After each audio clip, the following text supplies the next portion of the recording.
I just spent my life savings on a cabin in the woods. And I'm going to be living here full time because it was cheaper than buying a 1-bedroom apartment in Canada. It does have a 3-season cabin, but it doesn't have a bathroom or a shower. It has a bathhouse, but it was built without the permits, so it can't be used. I'm still going to be making outdoor adventure videos, but I'm so excited to bring you guys on this next chapter. There's going to be cabin build, how I can live off the land more sustainably and use the resources on this acreage. I'm also now 4 hours away from where I used to live. I'm close to my favorite mountain ranges. This is just the beginning of bigger and better adventures, and this would not have been possible if you guys didn't keep coming back and watching these videos. So I'm so glad that you're here, and let's get into a house tour. Or I guess I should say property. It is 15 acres in a small, tiny mountain town in British Columbia. And I never thought this day would come, but this is our well, and the previous owners put it in. Thank goodness for that, because they had to dig 260 feet to get water. Digging a well is one of the more expensive things that comes with living semi-off-grid like this. It would have cost them tens of thousands of dollars. It gets more expensive the deeper you have to dig, but apparently that's very common for this area. Spoke to some of our neighbors and they had to dig upwards of 600 feet. This is the actual well that's dug into the ground, and then it gets pumped to the well house, and from the well house it goes back down to the cabin and the bathhouse. This is the really creepy well house. So this is how it works. So you basically just have to put dogs in there. And the way it works is the well fills up. Right now the top like 2 feet is frozen, but we can still access water from the ground. So that's no problem. If it ever overflows, it goes into this pipe, and that pipe is underground and comes out here and drains into the little river we've got. It's very important we keep this locked so a dead animal doesn't get in there, and because that would be really bad for our drinking water. Not really sure what these are. I think they're water shutoffs. Oh, that's screwed. This is all very much a learning process. This is the first home I've ever owned. Oh wow. And it's kind of not technically a home. This is considered vacant land even though it has utilities. So there's some insulation. Oh, okay, I see. I thought that might have been a dead body, but it's just insulation in a garbage bag, and then you can see the shut-off valve. This is another shut-off valve, and this guy is the main shut-off valve. There's a lot going on with this well house. Yeah, so let me show you how we get water to the bathhouse. Okay, so septic. Underneath here, that's a septic system. It's big enough for 2 bedrooms. So if ever wanted to have a family here, it would need to be expanded, but it's good for the foreseeable future for now. This is the bathhouse. Whoever put it up didn't get the right permits for the plumbing, so there's a stop work order on it. So yes, we are technically not allowed to use this. We did get an inspector to come through here and double check everything. So we're going to be moving all the plumbing over to the tiny cabin, and that'll be a whole nother episode, but that's kind of the short-term plan right now. So we've got washer and dryer, which is really amazing. We don't have to go out and buy these appliances. There is indeed a porcelain throne, and we've got a shower. The goal is to do any renovations as cheap as possible. So we're going to be using the shower head and get as many free components as we can so that we can just put it in the other cabin. Got a nice little vanity here. This looks like someone's DIY project, but the sink does work.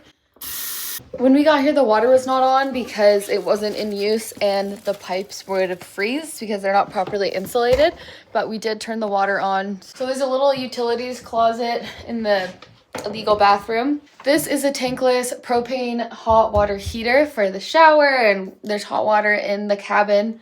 The water filtration system is here also. So it goes through a 4-stage filtering. So this is the biggest filter. The water comes down from the well and it takes out all the big particles.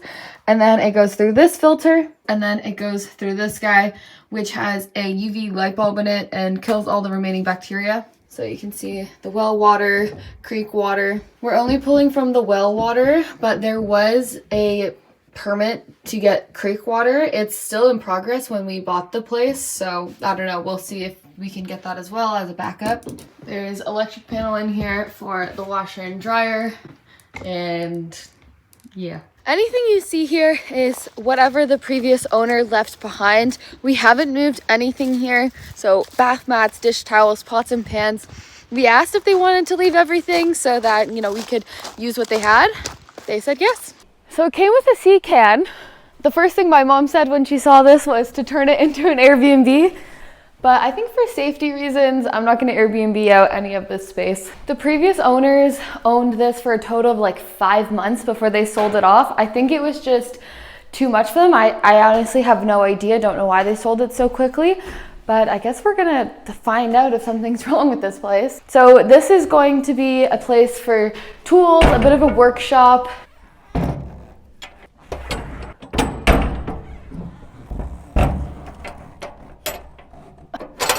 Okay, we're gonna work on that. Got a little parking spot, and beside the sea can is this shed. It's got a ton of wood. I was here for a total of maybe 45 minutes before I decided to buy it. So a lot of this is going to be new for even me. I think that will need to turn into a place where I store garbage. There is an interesting deck right here. I think this would be a good spot to put one of my canvas tents so I can live in that while we're renovating the cabin. The plan is to put a bathroom in there. I guess I'm gonna have to live in a tent because I gotta sleep somewhere. We're gonna have to do a lot of cleanup, and it's spring, so it's the perfect time for this. All right, looks like we've got some garden fencing, some barbecue tools. I'm not even sure what that is. That's for another day. A kiddie pool. This would be nice for dogs. And there's a couple of tarps under here. Those will come in handy. I feel like someone was using that as a slip and slide. All right, yeah, we're gonna have to clean a lot of this garbage up. There is a lot of wood piles on this property, which is so good. All of it's harvested from the land, and the cabin is heated by a wood burning stove. So we've got this pile, wood pile number 2, wood pile number 3, wood pile number 24. There's 2 big propane tanks, so there's a bird. There's 2 giant propane tanks hooked up to the cabin. It fuels the fridge, which is kind of unique, the oven, and it heats the hot water. Outside the cabin, there's some garden boxes. Definitely going to be growing food, and as much as we can. This cabin is 16 feet by 16 feet. And the reason this property is considered vacant land is because this is not large enough to be considered a dwelling, and it also doesn't have plumbing for a bathroom or shower. The bedding didn't come with the purchase of the house, but the actual bed did and the rug did. Pretty much every single thing except for the bedding was left here. The main source of heat is a wood burning fire, which is really cozy, and it has all the proper paneling on the walls. It's got the propane stove, and these cabinets were put up in about 2016. The previous owners took it literal when we asked them to leave whatever they wanted. So there's glasses, and there's a bunch of Yeti mugs, which is pretty nice. Some pancake mix that expired in 2023, so we're just gonna go straight to throwing that out. Everything under here was all left behind, so there's some cloths and a few colors. I think there is not a lot of storage in here. I don't know what any of this stuff is. I really love this mural that they've painted. Okay, got some pots and pans. All of this cabinetry I think is handmade. There's an interesting staircase choice, but let's go explore up there. What is this? Oh, 12-pack garage hooks, heavy duty. Oh, score. I'm very interested to see what's in here. It's like Christmas morning. Some heavy duty hooks. These are going to have to become storage containers or something. We're working on the entire layout. Kiro, do you love it here? He's so tired. He's been running around all morning. They've built some type of bunk bed, and there's some sketchy drawers that hopefully no one's underneath you if you drop them.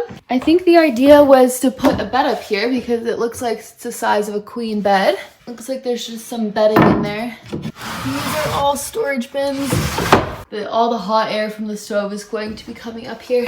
So what we're thinking is to enclose the deck and make that where the bed will be and the bathroom. The foundation is really strong for the deck, so reuse all the materials and just put them there with some walls. I think that would be big enough for a bathroom and a bedroom. So this paneling will go against that wall. This is a 5 by 9 foot bathroom, which is very standard, so it is the perfect fit. That is a shower, toilet, and the vanity, some extra storage that can go all the way up. So this will be an interior door, queen size bed, and then this is the closet here. I am still going to be making outdoor adventure content.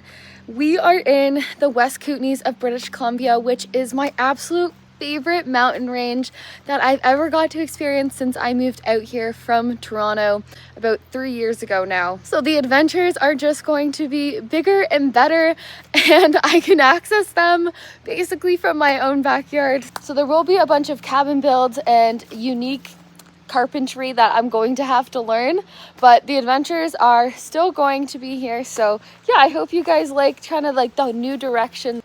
And the last structure on this property is this shed. And apparently 2 owners ago, they were going to start a doggy daycare. So this is a little dog pen, and there's fencing all around the sides. So that's really helpful for Kiro. So this is the doghouse slash chicken coop. That's the bathhouse, the cabin, and then we have the shipping container at the front and the little driveway. And this behind it is the back half. That is the well house up there, the water reservoir. If we wanted to build a larger house, it would have to be in front of that well house. So this is pretty much the space that we have to work with. It is on a giant slant, so it would be a little bit more complicated, but definitely doable. All right, now we're gonna go explore the back half. It was a lot sunnier yesterday, so I'm gonna show some clips from there as well. I just can't believe I own a piece of land where you can actually go hiking on it. It backs onto Crown land, so I am going to do a video to see how far I can hike in a day beyond our property line. There's going to be a lot of bears, basically a bear highway through some of the main trails that were made because there is a river close by with salmon. So I do have my bear spray when I'm walking in my own backyard, which is pretty cool. I mean, I'm not mad about it. I have always wanted my own no trespassing sign. You know when you're hiking in the forest and you come across those and you're like, dang it. I don't know, this is just so exciting to me. The thought of making my morning coffee and walking up these hills with Kiro, I truly don't know what decision I made in life that brought me here. Stream down there, and it looks like there's a table or maybe a door. I don't know, but that is an exploration for another day. This forest is majority cedar trees, which are really beautiful. They grow really big and they're really fun to create things with for woodworking. There's also some pine trees, and I think there's even a few larches that turn yellow in the fall time and then lose all their needles in the winter. They're kind of a more rare tree that you only find in certain parts of BC. At the size of this tree, it looks like it's come down. Who would not want to be camping under that? Nice. Needs a charge, but that's awesome. This stream goes up the mountain and runs all the way down to our property. I can't believe what we just found. It is an entire little village.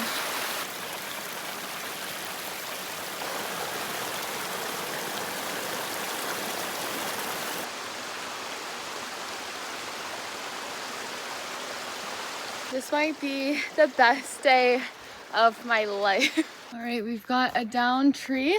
I kind of like having a duck under it, but we might have to do some trail cleanup. It looks like this was a target practice back here. Oh my gosh. Yeah, it looks like that was the target. This would be hard with a big backpack full of stuff. Doable. Might need some build in some switchbacks. Like, the camera can never tell how truly uphill this is. So if I had to guess, I think this is about halfway or 2/3 up the property line. Pretty much this back half is not buildable for real structures. But for someone like me, I love that you can go hiking and I don't need to build, an entire community on the property. We have a little bit of sun exposure. Look at those cedar trees.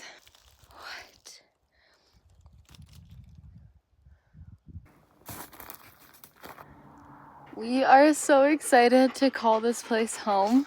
I feel like I don't need to do this, but just to give a backstory, I didn't grow up with a lot of money.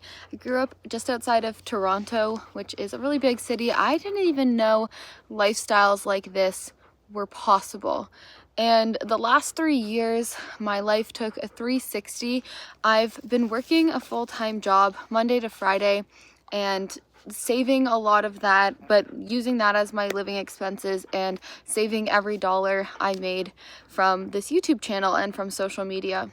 My entire life, I knew I was saving every dollar for first my education and then next was my home. If anyone sees this and thinks, oh, she's so lucky, but I could never do that. I want to live that life. It is entirely possible. I mean, having a remote job helps, but there are a ton of jobs and there's industry in these areas. So I don't know. I don't know why I feel like I have to say that. I don't even know if I'm going to keep this in the edit, but thank you guys so much for watching and we will see you in the next one.